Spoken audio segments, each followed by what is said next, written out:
start Oh, wait, no, I'm we're bored in there. Okay, here's what this is about. Now, Chapter 5 deals mostly, almost exclusively, with ways to solve quadratic equations. And solving equations is always the same process. Solving equations means I want to find the value of, the variable, usually x, that's going to make the equation true. It's going to satisfy the equation. Same now as it was before. Okay, but here's the problem. If we're going to solve a quadratic equation like this, and it's quadratic, of course, because that's a quadratic function, right? I've got an x squared in it. We can't rely on the same simple techniques that we've used in the past. When we solved linear equations, it was always really easy to do because we were always able to maybe combine like terms, but we'd get to a point where we could point at a single x that we could then just isolate, right, by reversing order of operations. And that, you guys are really good at that stuff. That's not a big deal. We have a little problem here, though, because no matter what I do, if I can't combine the x squared and the x term. The x's are always going to appear, in this kind of a quadratic equation, the x's are always going to appear in separate terms, x squared terms and x terms. And so I can't just isolate x. I have to do something different. I need a different strategy. Okay? And, well, that's what we're going to talk about today. Okay, so we need to warm up a little bit.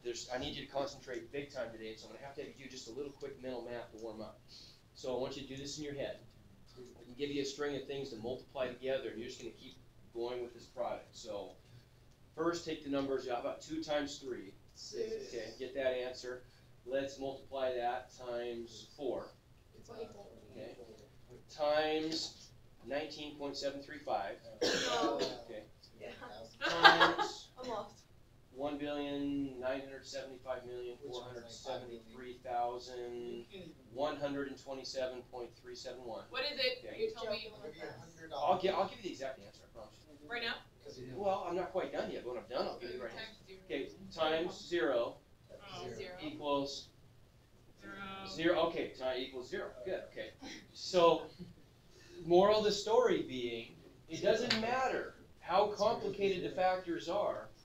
As soon as I multiply by 0, it makes the answer 0. Okay? In fact, the only way that I can get an answer of 0 by multiplying is to do what?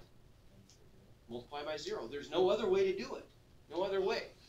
So then the trick that we have is called the zero product property. If A and B are some real numbers and their product is equal to 0, what does that tell me about A or B? 0. Yeah, one of them has to be 0. That's the only way that they could multiply to 0, right? So there's my strategy. What I want to do with this example that we were just looking at is I want to be able to break the quadratic function up into pieces, small pieces, and have the product equal 0. Now, in order to do this, I have to have the quadratic equation set equal to 0 in order to use that trick, the zero product property. And so we'll see some examples here today where it may not start that way, but we're always just going to collect all the terms on one side, so I'm left with 0 on the other side of the equation, right? Now, this time we're starting off that way, so it's equal to 0, but my goal is to break this apart into a product of 2 factors that then equals 0. And so this invokes a process in math that we're going to talk about today. Most of the time today I want to spend working on that, practicing that process of breaking apart a quadratic expression into a product of smaller factors. That's called factoring, okay? So how could I do that here? Now, this is an easy one. This is one you guys could all do right now, actually, if you thought about it a little bit. Can you see a way that I can break this apart by factoring? And factoring, in many cases, is just undistributing. Is there something I could undistribute from both of those 2 terms? Not the x squared. X. Exactly. If I undistribute an x, I get that, right? And what I literally want you to think about here is doing the reverse of what you're normally used to doing.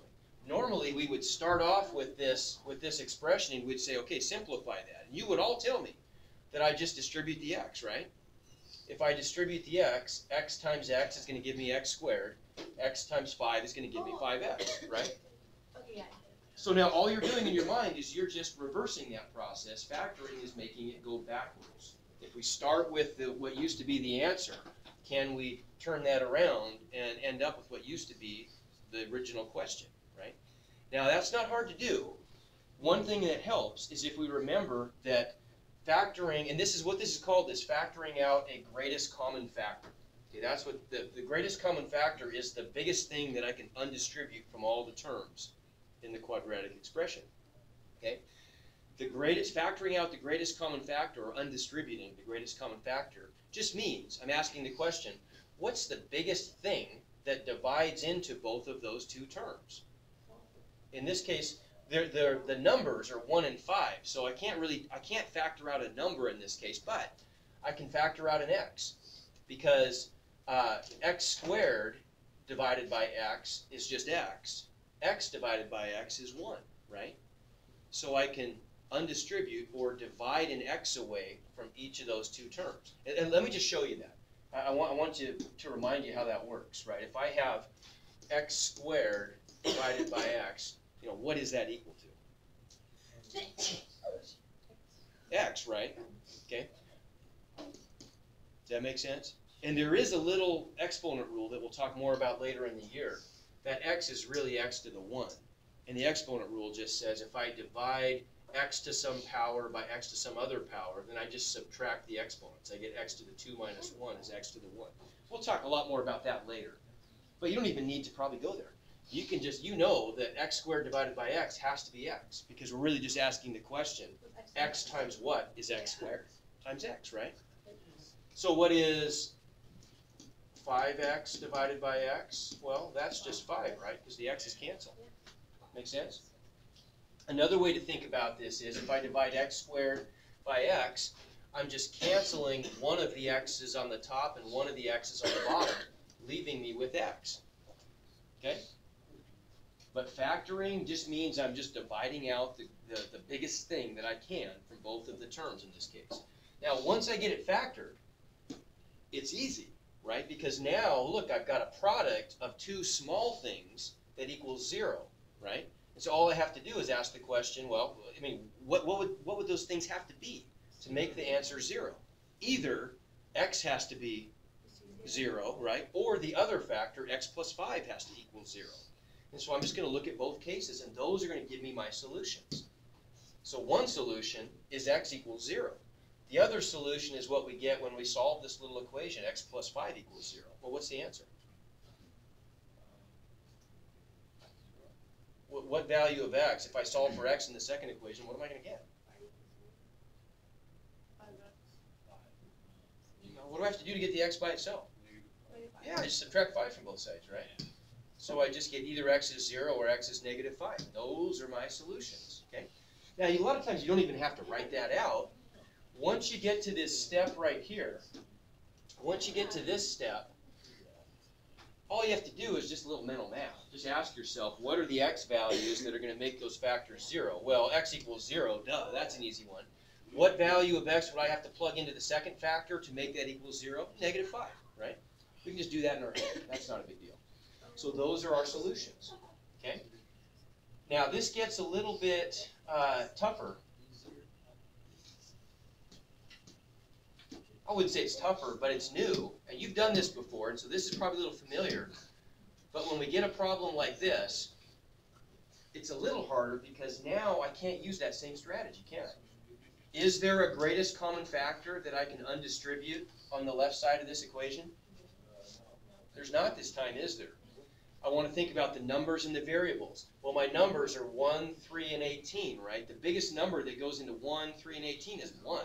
That doesn't help me to take out a 1, undistribute a 1. So there's no number I can take out front. Can I pull an x away from each of those, divide an x away from each of those? No, because there's no x in the third term. So I can't undistribute this time. I have to do something different.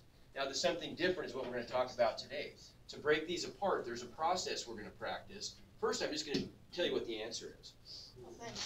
we can factor this into these two factors, and that's the process we're going to practice. But once we're there, it's easy, right? What are my solutions? If this quadratic expression factors into the product of x plus 6 times x minus 3, what are the two x values? So it'd be what? What's going to be the x value that would make the first factor equal to 0? When x is what? X minus 6 is 0. Negative 6, right? Because negative 6 plus 6 is 0, right? How about the second one? What would x have to be to make the second factor 0? Positive 3. So those are my solutions, right? Because those are the values of x that could make that product 0, right? And if you want to do the math, we're just subtracting 6 from both sides in the first case and adding 3 to both sides in the second case. And there are my solutions. Yeah? Where does the 3x come from? Well, it's on top of the 3x, like the original. This is the original problem, Yeah. right? And so, yeah, that's what I'm going to tell you. The question is, I think you're asking is, how did I get from there to there, right? Yeah. Well, that's a mystery until now. Now I'll tell you. Here's how it works. Okay, we'll solve the mystery. So, trinomials, yeah. Now, whenever we see something like this, and these are the things that are being set equal to 0, right? These are really, they're called quadratic expressions. We can also call them quadratic trinomials because they have 3 terms in them, right? They have an x squared term, an x term, and a number, a constant. Now, when we're factoring trinomials, the first one we did was easier. It wasn't a trinomial. It only had 2 terms, and that was easier to deal with. But when we have quadratic expressions that have 3 terms in them like this, then we got to do something a little different. Now, there's only a couple ways that these, or 4 ways that these could show up. We always want to make the a positive. So the x squared term, we always want to make a positive term. And we can always do that. If it starts off negative, I'll just multiply both sides of the equation by -1 to make it positive. Okay, but the other terms, the bx term and the c term, could have different signs. Either the b and the c are both going to be positive, or they're both going to be negative, or there's going to be one negative and one positive, right? Those are the only possibilities. So let's just look at some cases of how we factor stuff for each of those. Okay, here's the first case. And we're going to start off with easy ones. We're going to start off with the ones where a is equal to 1. So the x squared term does not have a number other than 1 in front of the x squared. The coefficient of x squared is 1. Makes things much easier. Okay, if that's the case, all we want to do is we want to find the 2 magic numbers that are going to multiply to the constant and add to the coefficient of x. So multiply to c and add to b. End of story. That's it. We can make this process a lot easier if we pay attention to what the signs of b and c are. We play a little sign game. If I know that the 2 numbers, the mystery numbers I'm looking for, have to multiply to positive 16, question? Yeah, take that. If I know that the 2 numbers have to multiply to positive 16, what can you tell me about the signs of those 2 numbers? They're either going to be both positive or both negative, right? Because only numbers of the same sign multiply to a positive product, right? So in this case, though, if they're going to multiply to a positive and add to a positive, which case are we talking about? Both positive, right? And so all I have to do is consider the combinations of factors that multiply to 16 that are both positive. Well, what are those? 1 and 16, 2 and 8, and 4 and 4. The opposites we can forget about. We don't want the negatives. They're not going to work anyway, right? So which one of those wins, if any? 2 and 8, right? So we know that 2 and 8 are the magic numbers that multiply to positive 16 and add to 10. And so those are the numbers, when we break this into factors, that end up going with the x's in the factors. There's our answer. Easy, right? No big deal. So this thing breaks apart into x squared plus 10x plus 16 is going to factor into the product of x plus 8 times the quantity x plus 2, right? No big deal. No big deal. So that's the answer. That's the, well, now, if we were solving an equation, then we have to maybe set those equal to 0 and solve, but that's the factoring part. That's the step that we were missing before, right? Okay, now let's try another couple here. We want to just kind of get some practice. And you've probably done this before, but maybe it's been a while. Okay, case 2. Case 2, we've still got a equals 1. Okay, but this time we've got some different signs in there. We want to factor x squared plus 5x minus 14. So this time, thanks, the two numbers have to multiply to... this time, the two numbers have to multiply to what? Negative 14 and add to positive 5. Okay, now let's play the sign game. We can narrow this down a lot before we even start. If I know that the numbers multiply to a negative, what does that tell me about the signs of the two magic numbers? One's negative, one's positive. And we can go further than that. If one's negative and one's positive, but they're going to add to a positive. So which of those two numbers must have been bigger? You need to go take care of it. Okay, go ahead. Okay, so which one is positive? Oh, excuse me, which one's bigger, positive or negative? The positive, right? Because when I add up positive and negative numbers, they're going to partially cancel, but whichever one was bigger is going to have some left over, right? For example, positive 9 plus negative 5. Well, positive 9 plus negative 5, the positive 9 cancels out the negative 5, but I end up with 4 positive left over, right? Okay, so we know then we can narrow this down. We want the factors of negative 14 that add up to 5, so we want only the ones, we only have to consider the ones where the positive magic number is bigger than the negative magic number.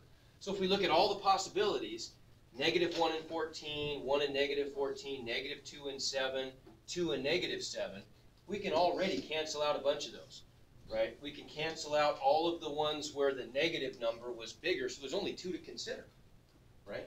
Do either of those work? Yeah, negative 2 and positive 7 work. Now, I should point out here, because you may be asking the question, I can tell Boozers, he's dying to know the answer to this one. What happens if none of the magic numbers work? And that's going to happen. Okay. Well, kind of. Now, what if we can't find nice, convenient integers that multiply to negative 14 and add to 5? Okay, here's the answer to that. I want you to keep in perspective what we're trying to do in Chapter 5. We're trying to find the easiest and most convenient strategies for solving quadratic equations. If the magic numbers don't end up being integers, if they were going to be fractions or decimals or square roots or something ugly like that, that makes the factoring process very difficult. And so as a consequence, we will just say, no, we got something better. Later on, I'm going to give you some other strategies that would replace this. So factoring, ultimately, is going to be one of our bag of tools that we've got, one tool in our bag of tools to solve quadratic equations that we will only use when it's easy to use. When it's hard to factor, when it's impractical, because it's hard, we'll just do something else. Okay? We don't know what that something else is yet, though. So for now, we would say does not factor. Okay? And then there's our answer, right? So negative 2 and positive 7 are the magic numbers that get attached to x. Does it matter what the order is? No. I could have said x minus 2 times x plus 7 would have been just as correct. Okay? Questions? So far, so good? Okay, let's try another one of these. Let's take case 3. A is still equal to 1. This time the numbers have, if we get x squared minus 13x plus 36, the numbers have to multiply to positive 36, add to negative 13. So if they multiply to a positive, what's that tell you about the signs? Both positive or both negative, but they're going to add to a negative, so they both must be negative. So of all the possibilities then, now look at all these different combinations of things that add to 36.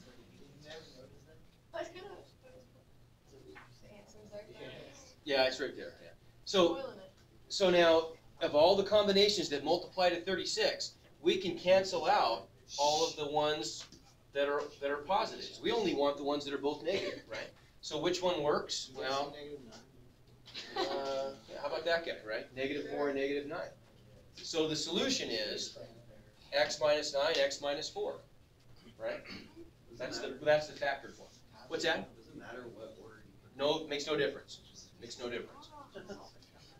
Okay, so I'm gonna go ahead and, I think we've had enough practice with those. Yeah. You'll get lots more practice, okay?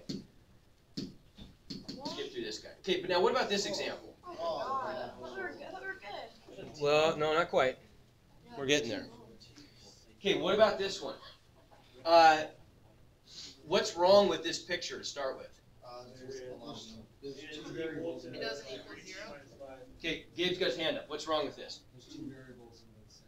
Okay, yeah, this doesn't look right. What does our equation need to be set equal to? 0. 0. And by the way, that's what we call a quadratic equation. In fact, any equation. If we write an equation in standard form, if we write the equation in standard form, it means it's set equal to 0. That's it. Okay.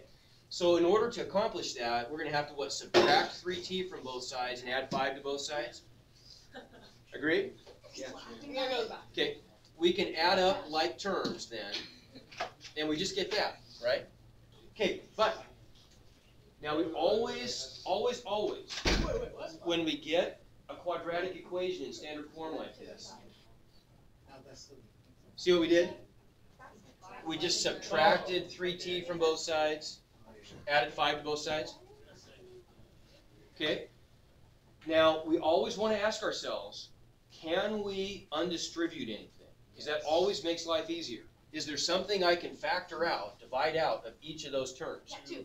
2, yeah. The number 2 goes into all of the numbers, so I could pull a 2 out. Can I pull a t out? Yeah. I can't. How come? Because there's no t. Ah, there is no t in the last term. So the best I could do is factor out or undistribute a 2, right? Yeah. Now, look what we can do here. This is really important. I'll tell you what, I don't see everybody paying total attention, and that's a huge mistake, because there's a lot of key information that gets put in here. So refocus. Look at what I've got here. I've got 2 times this equals 0. Now, I can divide both sides of an equation by a number. I'm free to do that. That's okay. What is 0 divided by 2 in this case? 0. That's fine. So I could divide both sides by 2 and cancel out that 2. Okay, that makes things easier, right? And now I've got something I can deal with. Now we can play our little game, right? If we want to factor this, what 2 magic numbers are going to multiply to positive 25 and add to negative 10? 5 and 5. So, well, -5. negative 5 and negative 5, right? So I end up with t minus 5 times t minus 5, or another way of saying that is just t minus 5 squared, right? So I get one factor. Now, what's the value of t that's going to make that factor 0? What would I have to plug in for t to make t minus 5 0? Positive 5. So that's my solution. T equals 5. Okay? There it is. Okay, what about this one? What do I do? Plus 10. Minus. Okay, well, I could. Now, there's a little small trick here. If I push everything to the left, what's going to happen to my x squared? That's going to be negative. It's going to be negative. Do I want that? No, I absolutely do not want that. It has to be positive. So instead, we're going to move everything to the right. Wait, why would it be negative? Well, because if I subtract x squared from both sides, I'm going to get a negative x squared, right? I thought if it was left on the side. No. We just want the number in front of x squared to be positive always. So I'm going to go ahead and subtract 3x and add 6 to both sides. Okay, does it matter that the 0 is on the left? No. Not at all. Because I could just switch it around. I could set this stuff equal to 0, and that hasn't changed anything important, has it? So then all I want to do is factor. We know how to do that, and we're set. Okay. All right. So now, what happens in the case, though? Moving on here. What happens in the case where? Oh, hang on. I guess I should show you this. Okay. One other little bit of terminology. If you are asked, you're going to get some questions in the assignment and on the test that ask you to find the zeros of a function. Shouldn't say the zeros of an equation. Should say the zeros of a function. Okay, I want to write that actually. The zeros of a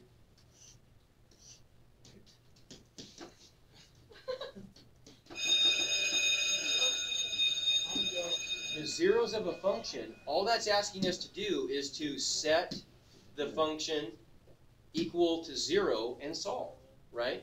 So I'm just gonna change, if I've got some function like y equals x squared plus 3x minus 7, I want to find the zeros, I'm just gonna set y equal to 0 and solve, right? And then I just solve for x. So it wasn't equal to Okay. 0. And so it ends up being the same process that we've been doing. It's just a different way of saying it. So if I want to find the zeros of this, I'm just going to set y equal to 0. So I end up with the equation x squared minus x minus 6 equals 0, and right back where we started, right? Yeah. Then we just factor and set the factors equal to 0. Okay? Where does y go? So no big deal. So well, the y is turning into a 0, and we're finding the zeros of a function. What it means to find the zeros are the places where y equals 0, so the x-intercepts. So you just change, you don't have to do any calculations. Nope, just change y to 0 and solve. That's it. Okay? No big deal. Yes. Yes, you may. Go ahead and just take the pass. So now, what happens though, let's move ahead here. What happens when we have a little harder case? Okay, what happens? Oh yeah, but hang on, we'll walk through this step by step. But here's where you gotta, if you were focusing hard before, you gotta like go exponential with your focus now. This is huge. Okay, so let's take the case. PJ, turn around, face front. We gotta take the case here where a is no longer equal to 1. That made things really simple. When a is not 1, they get a little harder. Okay, so here's our example. Say we have something like we want to factor 6x squared plus 13x plus 5.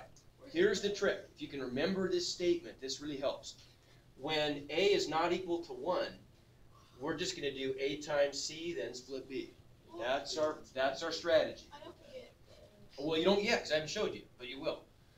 Okay, so now when we find the magic numbers, and of course we always want to try, see if we can undistribute something. Is there a greatest common factor? But unfortunately there's not this time, is there? Right? 5 and 13 are prime numbers, right? And so, you know, there is no number that goes into 6, 13, and 5. And I can't take an x out because there's no x in the 5 term, right? Okay, so I can't undistribute anything. I'm stuck with this monster the way it is. So how do I deal with this? Okay, this time when we find the magic numbers now, instead of just finding the numbers that multiply to c, I'm actually going to find the numbers that multiply to ac, a times c. So if a is 6 and c is 5, then a times c is 30. Okay, so I got to find the numbers that multiply to positive 30 and add to b, just like I did before. So now we can play the same sign games. If the numbers multiply to positive 30, okay, just a second, if they multiply to positive 30 and add to positive 13, I know that they're both positive, right? And so I can eliminate all of the negative combinations I can just get rid of and only consider the positive ones. Well, what are the two factors of 30 that add to 13? I was right. 3 and 10, right? Okay, but unfortunately, we're not done. That used to be the end of the line for factoring. Now it's not. Because now we have to do the split b part. So what this means is our quadratic expression, 6x squared plus 13x plus 5, all the magic numbers have told us now is how we're going to split that middle term into two pieces. So the 13 is going to get split into a 3 plus 10. Okay? So then instead of having 3 terms, that 13x is getting broken apart into a 3x plus a 10x. Okay, everybody see that? Okay? Okay. So then what we end up with, this is important. Instead of having 3 terms, we want to have 4 terms now. Because what we're going to do is we're going to break this quadratic expression into 2 groups of 2. Okay? So we're going to group the first 2 terms together and the second 2 terms together. And here's the game we play. It's not hard. We want to factor out the greatest common factors of each of those 2 groups. We're going to factor these by, by undistributing. Okay? So what is, and we have to think of both the number part and the variable part. What's the biggest thing that we can undistribute from both of the terms in the first group? Okay, we can take out a 3, but we can also take out an x, right? Because both terms have an x to give. Agreed? Okay? So if I factor out a 3x, then what is left behind if I undistribute that? Well, we'll just divide and find out. 6x squared divided by 3x is what? Well, 6 over 3 is 2. X squared over x is x, right? I didn't mean to, so the x is what's left over. So I get 2x left over from the first term, right? What about the second term? Well, 3x over 3x is what? 1. Yeah. The 3's cancel and the x's cancel, right? And I just get 1. So then here's my leftover, 2x plus 1. Okay, and we can call that the leftover factor. So it splits into these two things. Now, here's the game. In the second group, we're going to do the same process, but we have to get the same leftover factor. And it will always work, by the way. Once we get to the point, if we're able to find magic numbers that multiply to AC and add to B, this is guaranteed to work every time. Okay, always. So then I know I want to get a 2x plus 1 left over from the second group. Now all I have to do is answer the question, what do I undistribute to make that happen? So I'm literally just asking the question, what times 2x is 10x? 5. And so 5 is the number that's getting undistributed. Now we can check it. 5 times 2x is 10x, and 5 times 1 is 5, and so it worked, right? Okay, see that? And so now look what happens here. We can break this up. There's a pattern. I've got this plus sign in the middle. I've got this first group plus the second group. Now notice that I've got these greatest common factors are going to be different in each of the two groups. But the leftover factors are the same. Okay? Okay, now focus. Everybody don't talk for a second, just really focus. Okay, now look, if I've got 3x times something plus 5 times the same something, then I can actually undistribute or factor out the something. The 2x plus 1 can get pulled out. And so what I'm left with, if I factor out the 2x plus 1, what's left over? What's left behind if I undistribute that? Well, 3x plus 5 is what's left behind. And so those are my two factors. The common factor is one of the two factors. That's the 2x plus 1. The other piece of that that's left in my answer is going to be what's left behind when I take that away from each group. So I'm going to have 2x plus 1 times 3x plus 5, and that is my answer. It's factored. Yes, sir? How did, the part that I don't see, how you broke it down, okay, you have 6x squared plus 3x, and then you broke it down, or 3x times 2x. Okay, because what we're asking here is we're just asking the question for both of these groups, what's the greatest common factor? Okay? So what's the biggest thing that I can undistribute from both terms? And that was 3x. And so that's how I knew to take a 3x out. Okay, but how did you get the 2x plus 1? Well, because that's what's left over. Okay, if I undistribute a 3x, that's dividing, right? Now there's two ways I can go about this. Okay, there's people that aren't going to get this. I feel bad for you, but it's the way it goes. So a lot of people are trying and they won't get it.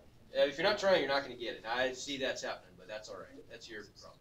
So two ways I can do this. I can either divide. I can say 6x squared divided by 3x gives me my 2x. Or I can just ask the question, 3x times what is 6x squared? Well, 3 times 2 and x times x.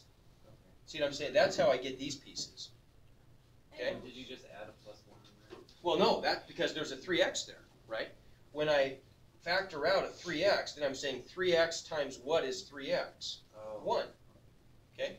Or I divide it out, either way. Okay? Let's try one more of these. This takes a little practice. Let's do one more of these, and that's all we'll have time for. Okay, so how about this one? Same idea. So this time we want to factor 8x squared plus 2x minus 15. I can't make that any simpler. I can't undistribute anything from all those terms. I can't factor anything because there's no number that goes into 8 and 2 and 15. And they don't all have x's, right? So I'm stuck. So I got to play my A times C, then split B game. A times C is what? Well, It would be negative. negative 120. Whoops, that's wrong. Yeah, it should be negative. So this should be, let's fix that, should be negative 120. 8 times negative 15. So I want to find the numbers then the magic numbers that multiply to negative 120 and add to positive 2. Okay? So now if they're going to multiply to a negative, that means that one's negative and one's positive. They're going to add to positive 2, right? So that means that the positive one must be a little bit bigger. Okay? So we can only have all the possible combinations that multiply to negative 120. We can only isolate the ones where the positive is bigger, right? Whoops. Hang on. Whoops. So that is no good, that's no good, that's no good, that's no good, and that's no good. How do you keep track of all these steps, Wayne? So many steps. Well, you're right. Practice. It just gets to be. Well, I mean, like, we should have done this earlier. We only have 9 days to do this. Oh no, you'll get this. That's 9 days is a long time. You can think how much you can learn in 9 days. Put your mind to it. Okay, so now. Okay, so now listen though. So none of these are going to work. We want the opposites, right? The opposites are the ones that are going to work for us. We need the positives to be bigger, right? And so of all those opposites, what are the two numbers that are going to multiply to negative 120 and add to 2? Well, if we try them all, this is the one that works. Positive 12 and negative 10, okay? Those, would you agree? Positive 12 times negative 10 multiplies to negative 120, but positive 12 plus negative 10 adds to positive 2, right? So those are the winners. So that's how I'm going to split up that middle term. What used to be a 2x is now going to become a 12x minus 10x, right? Okay? So I'm going to break this into two groups. I've got the first two terms plus the second two terms. So my first group is 8x squared plus 12x, plus my second group is negative 10x minus 15. Okay? Agree? Okay. Yeah, we're done with that. So now, no, we're not done. Okay, now we have to factor out the greatest common factor from this first group. Right? Okay, you guys in the back, this is ridiculous. Figure it out. Either turn around or go in the hall. I don't want to look back there and see people not paying attention. Okay, so now what's the greatest common factor here? What's the biggest number that divides into 8 and 12? 4. Okay, so 4 is the number part, and then I can take an x out. So there's my greatest common factor, 4x, right? What's left over? Well, you tell me, 4x times what is 8x squared? 2x, right? 4 times 2 is 8, x times x is x squared. Okay, now 4x times what is 12x? No, just 3, How do I know this? right? Right? Yeah. 4x, now listen here, 3x is a common mistake. If I said 3x, 4x times 3x would be 4 times 3 is 12, x times x is x squared, but there is no x squared there, it's just a 12x. So I need just a 3 then, right? I thought. Okay? Okay, so then my leftover factor, I pull a 4x out of the first group and I'm left with 2x plus 3. So I know that when I do the same stuff to the second group, I have to get the same leftover factor. What am I going to factor out to get that? Just ask the question, what times 2x is negative 10x? Negative 5. Okay, well we're 30 seconds from being done, so it's perfect. Okay, now look what we got here. Now we have to just extract the answer. So I know that the common leftover factor is one of my two factors that I'm trying to get. So 2x plus 3 is one answer. That's one factor. The other factor is what I'm left with when I take that away. 4x minus 5. Done. Boom. We're not, cement's up. How about timing on that one? Man, my goodness. Five. Fuck my tires. I don't know, I figured out.